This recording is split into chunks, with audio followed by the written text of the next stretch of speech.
Good morning all. My name is Ankit and today we'll discuss the topic COVID-19. As you all know कि COVID-19 जो है वो अब latest topic तो नहीं रहा बट एग्जाम में काफ़ी ऐसे क्वेश्चंस हैं जो COVID-19 पे आएंगे बिकॉज आपको पता ही है COVID-19 के कारण कोई भी एग्जाम हो नहीं पाया।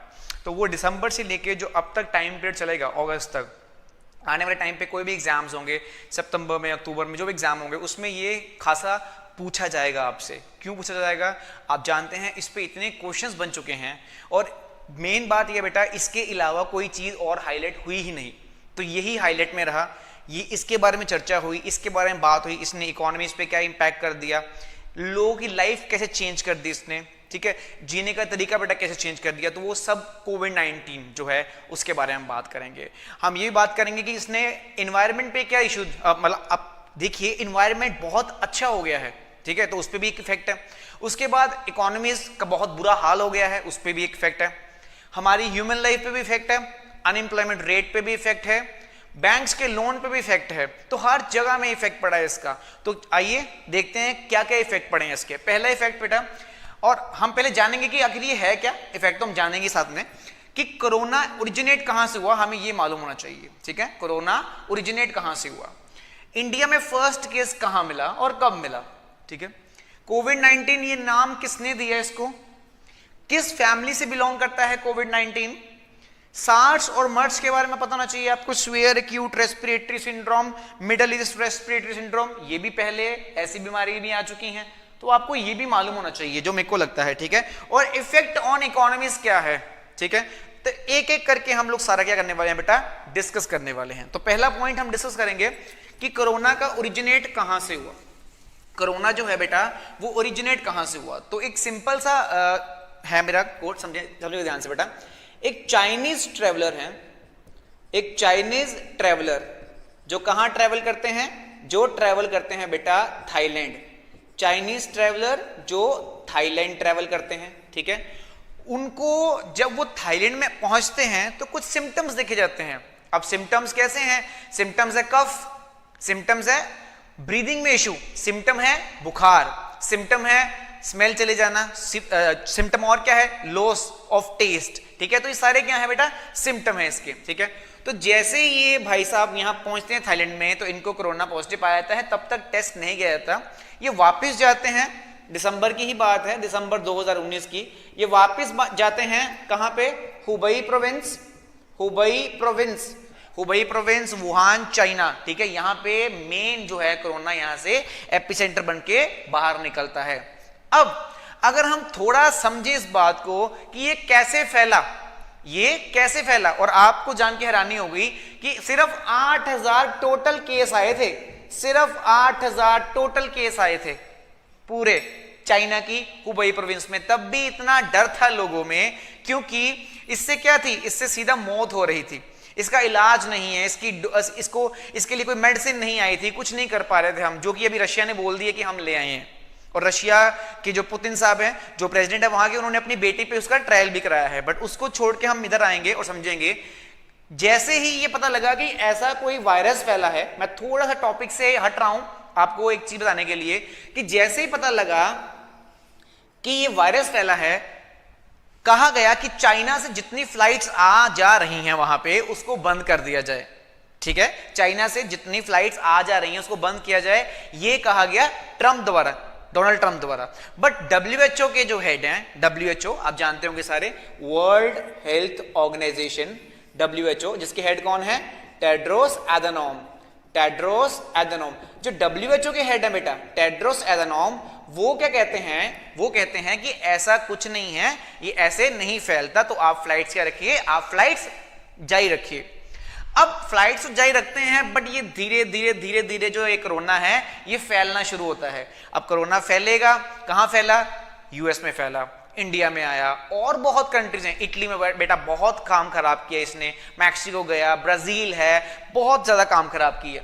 अब इसी वजह से क्या होता है कि जो डब्ल्यूएचओ है उसकी जो सारी फंडिंग है बेटा वो करता कौन है, यूएसए। मतलब किसके हाथ में आ गया, डोनाल्ड ट्रंप के हाथ में आ गया।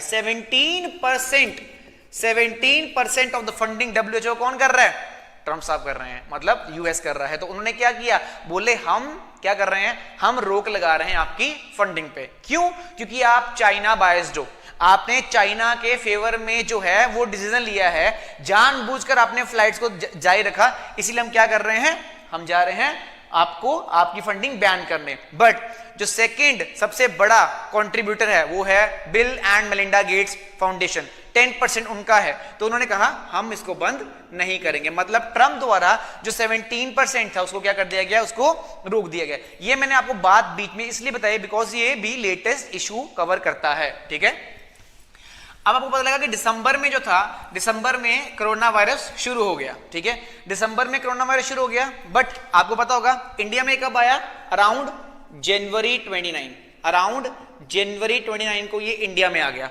अब जैसे ही बेटा कोरोना वायरस आपका जो है वो इंडिया में आ गया है, वो पहली स्टेट बनती है जहां ये आता है वो है केरला। वो पहली स्टेट कौन सी बनती है जहां पे आता है ये, केरला। केरला में पहला केस पाया गया कोरोना वायरस का, जो वो भी कौन से थे, वो भी चाइना से ट्रेवल करके आए थे। तो ये हुआ कैसे, ये एक समझ लीजिए ह्यूमन टू ह्यूमन ही फैलता रहा, ठीक है, वैसे ही फैला ये। और ये कहां से आए थे, चाइना से, और ये कहां पे हुआ, पहला केरला में। बट बेटा जरूरी नहीं आपसे ये क्वेश्चन पूछे, आपसे वो पूछ सकता है कि बताइए आप कि first state to impose lockdown, ठीक है। अभी बेटा लॉकडाउन तो आपको पता ही है पूरी कंट्री में लगा, पूरी कंट्री में लॉकडाउन लगा, वो हम सबको मालूम है। बट पहली स्टेट ने खुद ही लॉकडाउन लगा दिया बेटा, तो वो कौन सी थी, वो थी ओडिशा, वो थी ओडिशा। एंड अगर हम बात कर लें बेटा यहाँ पे, अगर हम बात करें किसकी, अगर हम बात कर लें first state to impose curfew, तो वो क्या थी बेटा, वो थी आपकी, मैं बताता हूं आपको, वो थी पंजाब। वो कौन सी थी बेटा, पंजाब, ठीक है। तो पंजाब बेटा पहला स्टेट है जिसने कर्फ्यू लगाया, और ओडिशा पहला स्टेट है जिसने क्या लगा दिया बेटा, जिसने लॉकडाउन ही लगा दिया, ठीक है। और मैं आपको यहाँ पे एक और फैक्ट बता दूं जो बड़ा अच्छा फैक्ट है कि गोवा ऐसी स्टेट थी जो फर्स्ट स्टेट बनी थी इंडिया में जो कोरोना फ्री हो गई थी। बाद में फिर कैसा गए वहां पे, वो अलग बात है, बट पहली ये क्या हो गई थी बेटा, कोरोना फ्री हो गई थी, ठीक है। तो ये आपको थोड़ा इसके बारे में थोड़ा पता लगा कि इंडिया में कोरोना कब आया, अराउंड जनवरी 29। और आपको जान के हैरानी होगी, जब इंडिया में कोरोना था जनवरी 29 को केस आ चुका था, तो आप सबको शायद थोड़ा बहुत पता होगी फरवरी में एक इवेंट था हमारे यहाँ पे जिसको बोलते हैं नमस्ते ट्रंप, है ना। अब आपको याद होगा नमस्ते ट्रंप। अब बेटा नमस्ते ट्रंप में फरवरी में जो क्या हुआ, नमस्ते ट्रंप इवेंट हुआ बेटा, उसमें डोनाल्ड ट्रंप और Ivanka Trump, sorry Melania Trump, Donald Trump and Melania Trump दोनों आते हैं। मिलेनिया ट्रंप जो उनकी वाइफ हैं, ये दोनों आते हैं, और ये दोनों विजिट कहां करते हैं, साबरमती आश्रम विजिट करते हैं दोनों, डोनाल्ड ट्रंप और मिलेनिया ट्रंप। किस इवेंट में आते हैं, नमस्ते ट्रंप में आते हैं, ठीक है। मोदी जी याद है ना कहां पे गए थे, मोदी जी टेक्सास गए थे यूएस में इवेंट करने, हाउडी मोदी, अगर आपको याद हो हाउडी मोदी, ठीक है। तो ये नमस्ते ट्रंप का इवेंट है, डोनाल्ड ट्रंप और मिलेनिया ट्रंप आते बेटा। और Donald Trump first president of USA to visit Sabarmati Ashram. और उससे भी जरूरी चीज, इन्होंने क्या इनॉग्रेट किया, मोटेरा स्टेडियम बेटा जो अहमदाबाद में बनके तैयार होने वाला है, दुनिया का सबसे बड़ा क्रिकेट स्टेडियम होगा सिटिंग कैपेसिटी के हिसाब से, आफ्टर मेलबर्न पहले नंबर 1 पे था, मेलबर्न जो कि कहां पे है, ऑस्ट्रेलिया में है, और अब मोटेरा बनेगा जो कि इंडिया में है, ठीक है। तो ये जनवरी 29 को केस आता है इंडिया में पहला, और फेब में क्या होता है, ट्रंप साहब आए होते हैं। तब तक इंडिया में कुछ भी नहीं था, बट मार्च 22 को इंडिया में क्या लगा दिया जाता है, मार्च 22 को इंडिया में लॉकडाउन लगा दिया जाता है, ठीक है। लॉकडाउन जब लगता है तो उसका मतलब क्या होता है, मैं आपको बताने वाला हूं आगे, ठीक है। सेक्शन 2 आता है उसमें एपिडेमिक एक्ट का, ठीक है। सेक्शन 6 आता है आपका डिजास्टर मैनेजमेंट का, तो वो आपको सारे मैं करवाने वाला हूं, ठीक है। पहले इसको करते हैं कि कोरोना जो है, पहले कोरोना का नाम कोरोना क्यों पड़ा, हम इसको जानते हैं। कहते हैं जब इसको माइक्रोस्कोप के अंदर रख देखा गया, या जब भी एक कीटाणु को देखा जाता है तो उसकी एक शेप होती है, तो कहते हैं इसकी शेप क्राउन जैसी है, इसकी शेप कैसी है, क्राउन जैसी है, that's why it is known as corona, ठीक है। और एक और चीज, इसको लैटिन में बोलते हैं हेलो, ठीक है। तो बेटे ये सब चीजें जो आपको आनी चाहिए, कोरोना का नाम कैसे पड़ा, कोरोना कहाँ से आया, देखिए अभी तक ये क्लियर नहीं हो पाया है। कोई कहता है कोरोना बैट से आया है बेटा, कोई कहता है कोरोना जो है वो वहां का कोई केमिकल था, तो उस पर हमें नहीं बहसना बेटा। जिस चीज में हमें नहीं पता, हम जो साइंस नहीं बता पाई, जो गवर्नमेंट्स नहीं बता पाई, उस पर हम क्यों बहसें। हाँ, रशिया ने पहली मेडिसिन निकाल दी है, देखते हैं वो कितनी कामयाब होती है ना। तो कोरोना पे आपको समझ आएगा कि क्राउन शेप है, और कोविड-19 इसका नाम। अब कोविड का मतलब क्या है? कोविड का मतलब है corona virus disease, corona virus disease, और 19 मतलब 2019 में आया। और नाम किसने दिया? नाम दिया WHO ने, WHO ने, जिसका हेडक्वार्टर कहां पे बेटा? जिनेवा स्विट्जरलैंड में। जिनेवा स्विट्जरलैंड में बेटा इसका क्या है? हेडक्वार्टर है WHO का। हेड मैं आपको बता चुका हूं, हेड का नाम मैं रिपीट कर देता हूं एक बार, टेड्रोस, ठीक है, टेड्रोस एधानोम इनका हेड का नाम है, टेड्रोस एधानोम। और ये कहां से बिलोंग करते हैं? ये बिलोंग करते हैं इथोपिया से, ये इथोपिया से बिलोंग करते हैं। और याद रखना, जब ये अपॉइंट हो रहे थे तो इंडिया और चाइना ने इनके फेवर में वोट किया था, इसीलिए डोनाल्ड ट्रंप कह रहे हैं कि आप बायसनेस कर रहे हो हमारे साथ, आप बायस्ड हो, ठीक है।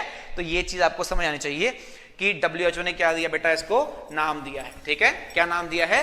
कोविड-19, that is corona virus disease 2019। Now family किससे बिलोंग करता है?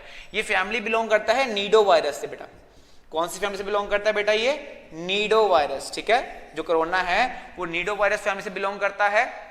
इसके अलावा आपको बताना चाहिए सार्स और मर्स क्या है, इसके बारे में जो पूरी डिटेल है मैं उसकी आपको एक PDF प्रोवाइड करूंगा, ठीक है। उसमें आप पूरा पढ़ सकते हैं, because in short lecture it is very difficult to explain all this, ठीक है। Severe acute respiratory syndrome, severe acute respiratory syndrome, ये इसकी फुल फॉर्म है बेटा आपके सार्स की। और मर्स की है मिडल ईस्ट, मैं लिख देता हूं आपको अच्छे से यहाँ पे ताकि आपको वो इशू ना आए। मिडल ईस्ट रेस्पिरेटरी सिंड्रोम, ठीक है, मिडल ईस्ट रेस्पिरेटरी सिंड्रोम, ठीक है। तो ये आपको कुछ चीजें पता होनी चाहिए, ठीक है, जो बड़ी जरूरी होती हैं आपके एग्जाम पॉइंट ऑफ व्यू से, ठीक है। अब हम नेक्स्ट कर लेते हैं बेटा। नेक्स्ट क्या था बेटा? इसकी इफेक्ट क्या है, इफेक्ट करने वाले हम लोग। और आपको बताना चाहूंगा कि ओजोन लेयर में जो होल था, इवन वो भी हील हो गया है। ओजोन लेयर में जो होल था, जिसके कारण आपको पता है ultraviolet rays and all that, हम इतना प्रोटेक्शन करते हैं, यूवी प्रोटेक्शन है ना, यूवी रेज जो आती हैं उससे प्रोटेक्शन करते हैं हम लोग कई तरह के केमिकल यूज करके। वो बिल्कुल होल बंद हो गया, वो हील हो गया, बिकॉज ना बेटा ट्रांसपोर्टेशन चला है, ठीक है, कुछ भी नहीं हुआ, कोई एक्टिविटी नहीं हुई, सब कुछ थम सा गया था एकदम से, ठीक है। वो थम जब गया तो क्या हुआ? उससे कोई इफेक्ट नहीं पड़ा किस पे बेटा? इन्वायरमेंट पे, जबकि इकोनॉमी पे बहुत गंदा वाला इंपैक्ट पड़ा। और वो ऐसा इंपैक्ट है जो हमें लॉन्ग टर्म में देखने को मिलेगा। इवन कि हमारी बेटा जो GDP है वो भी नेगेटिव में चली गई है, ठीक है। जब GDP नेगेटिव में चली गई तो आप खुद सोचो कि बिजनेस का क्या हाल हुआ होगा। एक आपको मैं थोड़ा केस स्टडी बता दूं कि सबसे ज्यादा केस कहाँ पे हैं। जो आज मैं 17 अगस्त को ये वीडियो रिकॉर्ड कर रहा हूं, तो केस में नंबर 1 जो चल रहा है इस वक्त वो US चल रहा है, नंबर 2 पे चल रहा है जो वो चल रहा है Brazil, and proud to be कि इंडिया 3rd नंबर पे है। प्राउड मैंने इसलिए कहा क्योंकि हम बचे हुए हैं बेटा। बाई चांस अगर लॉकडाउन ना लगा होता तो इसका ये भी इम्पैक्ट हो सकता था कि हम पहले नंबर पे होते, ठीक है। तो इम्पैक्ट कुछ भी हो सकता है, शायद हम बचे हुए हैं, शायद हम अब बच भी रहे हैं, क्योंकि हमें अब वो आदतें पड़ गई हैं कि हमें कैसे अपने आप को सेव करना है, या सेव करना है, बचाना है कैसे अपने आप को, ठीक है। तो बेटा ये जो है ये एक पूरे दुनिया का है। अगर मैं इंडिया की बात करूं बेटे, इंडिया की बात करूं तो इंडिया में सबसे ज्यादा जो केस है वो है आपके महाराष्ट्र में, ठीक है। सबसे ज्यादा नंबर 1 पे कौन है बेटा? महाराष्ट्र है, ठीक है। और यहाँ पे एक स्लम है धारावी, ठीक है, ये धारावी या धारावी जो आप बोलते हो उसको, ठीक है बेटा। ये एशिया की सबसे बड़ी स्लम है, एशिया की सबसे बड़ी स्लम है, बट स्टिल अभी बेटा इस पे बहुत कंट्रोल कर लिया गया है, ठीक है, बहुत ज्यादा कंट्रोल कर लिया गया है। तो कई स्टेट्स ने बेटा कई ऐप निकाली, कई स्टेट्स ने कई योजनाएं निकाली, इवन कि सेंट्रल गवर्नमेंट ने काफी योजनाएं निकाली, किसको? गरीबी को खत्म करने के लिए। बिकॉज कोविड के कारण बेटा इतनी गरीबी आ चुकी है बेटा, जो लोगों की रीपेमेंट थी लोन की वो नहीं हो पाई, बिकॉज जॉब नहीं था, ठीक है। और क्या किया? प्रधानमंत्री स्वनिधि, ठीक है, स्वनिधि योजना निकाली गई बेटा। ये किसके लिए थी बेटा?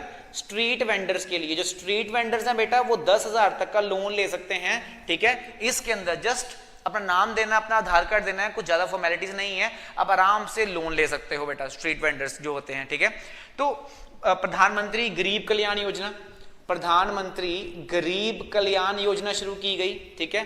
तो बेटा ऐसी बहुत सारी स्कीम्स थी, इवन कि आप खुद सोचो आरबीआई ने क्या किया, आरबीआई ने 3 मंथ्स का मॉनिटोरियम पीरियड दिया आपको। 3 मंथ क्या दे दिया कि 3 मंथ आप कोई भी जो अपनी इंस्टॉलमेंट्स हैं उसको क्या कर दीजिए, अभी पेंडिंग कर दीजिए, उसको 3 महीने बाद पे, हाँ देनी तो आपको पड़ेगी, देनी आपको पड़ेगी, बट 3 महीने बाद आपको देनी पड़ेगी, ठीक है बेटा। उसके बाद बेटा और यहाँ पे क्या बात करते हैं कोरोना के बारे में बेटा, कि कोरोना ने जो एयरलाइंस है पूरी दुनिया में उनका बेटा बहुत बहुत बहुत नुकसान किया है। अगर मैं एक मोटा मोटा फिगर देखूं तो अराउंड, अभी मेरे को इतना उसका एग्जैक्ट अमाउंट याद नहीं है, ठीक है, मैं आपको बताऊंगा किसी अगले लेक्चर में बताऊंगा बेटा जब मैं करूंगा, बट बहुत ही ज्यादा नुकसान दिया है। हाँ मैं ये बता सकता हूं आपको कि जो बाकी नुकसान है वो क्या हुआ है, इंडियन इकोनॉमी को कितना नुकसान हुआ है, $348 मिलियन का, $348 मिलियन का नुकसान जो है वो हुआ है बेटा आपकी इंडियन इकोनॉमी को। सबसे जो हिट हुई है वो है ईयू, $15.6 बिलियन, $15.6 बिलियन के साथ जो हुई है वो ईयू हिट हुई है, ठीक है। एयर वाला मैं आपको बता दूंगा कि एयर वाला कौन सा नुकसान हुआ है सबसे ज्यादा। हाँ बेटा कुछ ऐसी चीजें हैं जो आपको और भी इसमें करनी है बेटा, जैसे epidemic act and all that, ठीक है, वो मैं आपको कराऊंगा आप नेक्स्ट लेक्चर में। आज आपको पता है कि 15 अगस्त गई है, तो 15 अगस्त के दिन कुछ ना कुछ खास होता है, ठीक है। इस बार नहीं हो पाया, बहुत रश तो नहीं हम कर सकते थे because of corona virus, but इस साल क्या क्या हाईलाइट्स थी हम वो कर लेते हैं थोड़ा बेटा। 15 अगस्त, एज वी ऑल नो कि 15 अगस्त 1947 को हमारा देश बेटा क्या हो गया था, आजाद हो गया था, और हमने 15 अगस्त 1947 को अपना मनाया था क्या, आजादी दिवस। बट होता क्या बेटा, वो पूछ लेता है India's first independence day, India's first independence day हमने कब सेलिब्रेट किया। आपको ऑप्शन आ जाएंगे 1929, 1930, 1941, 1948। तो अब मुझे नहीं पता आप क्या चुनोगे, बट आपको अगर याद हो कि पूर्ण स्वराज की जो मांग की गई थी, पूर्ण स्वराज की जो मांग करी गई थी बेटा, पूर्ण स्वराज की वो करी गई थी 1929 में लाहौर सेशन में, है ना, आपको अगर याद हो। तो 1930 को हमने अपना पहला क्या किया था, हमने अपना पहला इंडिपेंडेंस डे मना लिया था। तो पहला इंडिपेंडेंस डे आप क्या कर देंगे, आप 1930 कर देंगे, ठीक है। उसके बाद अगर यहाँ पे बात होती है बेटा 15 अगस्त 1947 की बात हो रही है, अब बेटा वो पूछेगा कि 1947 15 अगस्त मोदी जी जो इस बार 15 अगस्त को 2020 को झंडा फहराएंगे या उन्होंने फहरा दिया है झंडा बेटा इस बार, तो मोदी जी ने ये कितने टाइम किया है, मतलब डैश टाइम्स, ठीक है। तो इस बार उनका ये 7th टाइम था, इस बार उनका ये क्या था बेटा, 7th टाइम था। तो बेटा देखिए क्वेश्चन में से क्वेश्चन निकलता है, वो पूछ सकता है झंडा कहां फहराया, तो आप क्या कहेंगे, रेड फोर्ट पे। वो आपको पूछेगा रेड फोर्ट किसने बनवाया, तो आप क्या कह देंगे बेटा, शाहजहां। वो पूछेंगे कि जो आपका रेड फोर्ट है उसमें लाल ईंट लगी है, तो वो लाल ईंट किस चीज की बनी है, ठीक है, तो वो क्या हो जाएगा, रेड सैंडस्टोन, रेड सैंडस्टोन, ठीक है, ये पूछ सकता है आपको। फिर वो पूछेगा कि पहले पीएम जिन्होंने क्या किया, वहां पे फ्लैग झंडा फहराया, ठीक है, तो आपको पता ही है वो कौन थे आपके, जवाहरलाल नेहरू, जवाहरलाल नेहरू, जो आपके लॉन्गेस्ट सर्विंग प्राइम मिनिस्टर भी रह चुके हैं, ठीक है। यहाँ पे कुछ और बातें जो 15 अगस्त पे आएंगी,